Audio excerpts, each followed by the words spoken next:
Welcome back, true crime enthusiasts. In today's deep dive, we're going to explore the chilling, twisted tale of H. Holmes, often referred to as America's first serial killer. But it's not just his murders that are terrifying, it's the web of lies, deceit, and manipulation he spun throughout his life. In the late 1800s, he constructed an entire murder castle to carry out his crimes, fooling everyone around him. Who was this man, and what drove him to commit such heinous acts? Stay tuned as we uncover the dark legacy of H. Holmes. Herman Webster Mudgett, later known as H. Holmes, was born in 1861 in Gilmanton, New Hampshire, to a relatively well-off family. But this was where the normal part of his life ends. From an early age, Holmes exhibited signs of his disturbing future. As a child, he was reportedly fascinated by death. He was known to be cruel to animals, even conducting experiments on them, something that is commonly seen as a precursor to violent behavior in later life. But Holmes didn't just dream of inflicting harm, he was ambitious. He graduated high school with a reputation as a brilliant student, but he was also a pathological liar. His real journey to infamy began after he enrolled in the University of Michigan Medical School, a pivotal moment in his life. Here, Holmes was introduced to the darker aspects of medicine. His fascination with cadavers grew, and he began to steal the bodies of the deceased, practicing his skills with no remorse. Holmes was not just a killer, he was a master manipulator. After finishing his medical studies, he moved to various cities, assuming fake identities and running scams. He married multiple women, each of whom unknowingly became part of his sinister plans. He was a con artist who used charm, intelligence, and deception to hide his true intentions. Holmes was able to convince everyone around him that he was an upstanding businessman. But beneath that veneer, he was building a terrifying empire of death. In 1886, he made his way to Chicago, where the 1893 World's Columbian Exposition was set to bring hundreds of thousands of visitors. This would be his opportunity to strike. Holmes didn't just want to kill people, he wanted to do it systematically, and he designed the perfect place to do so. In 1889, he purchased a lot near the World's Fair grounds and began construction on what would later be known as the Murder Castle. This wasn't your average hotel.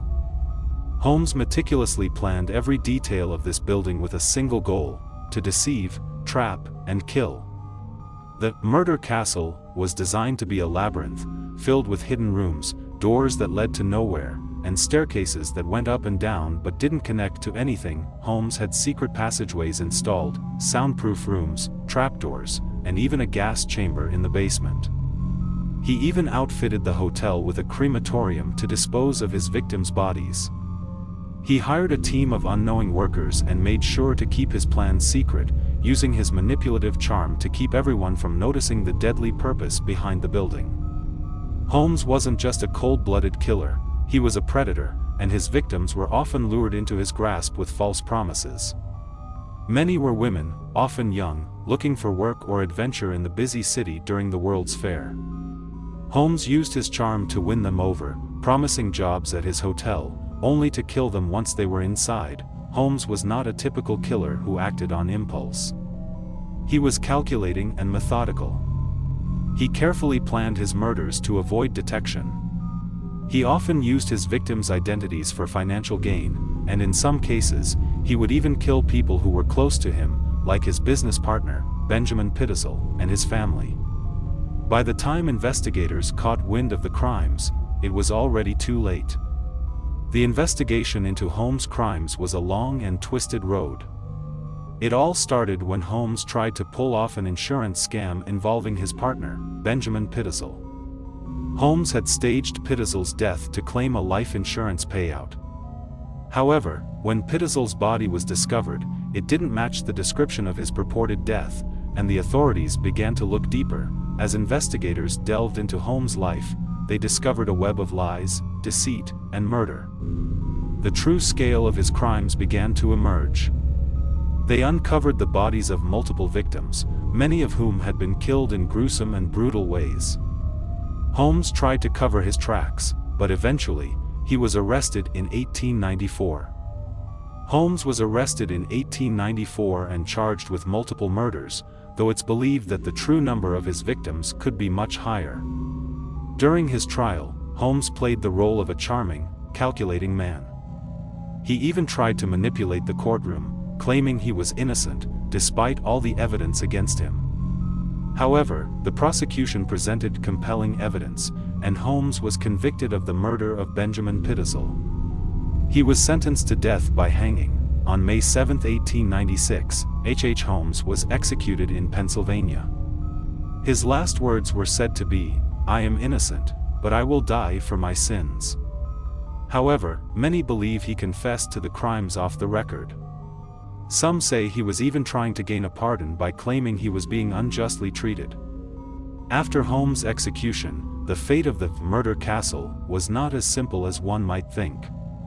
In 1895, a fire ravaged the building, and it was later demolished, erasing all physical evidence of Holmes' twisted empire. However, the mystery surrounding the castle and its true purpose has only deepened. Some believe that there are still hidden rooms beneath the ground, waiting to be uncovered. What happened to the bodies of Holmes' victims? How many people did he truly kill? The answers remain unclear to this day. Despite his execution, Holmes' legend lives on, and the fear of the unknown surrounding his crime still haunts us. H. Holmes wasn't just a murderer, he was a manipulator, a con artist, and a master of disguise. His crimes were shocking and brutal, but it's the eerie mystery surrounding his legacy that makes him even more terrifying. Holmes' murder castle was a monument to his twisted genius, and though the building is gone, the fear and intrigue surrounding his story will never disappear. Thanks for watching, and don't forget to subscribe for more true crime stories. What do you think? Is Holmes the most terrifying figure in American criminal history?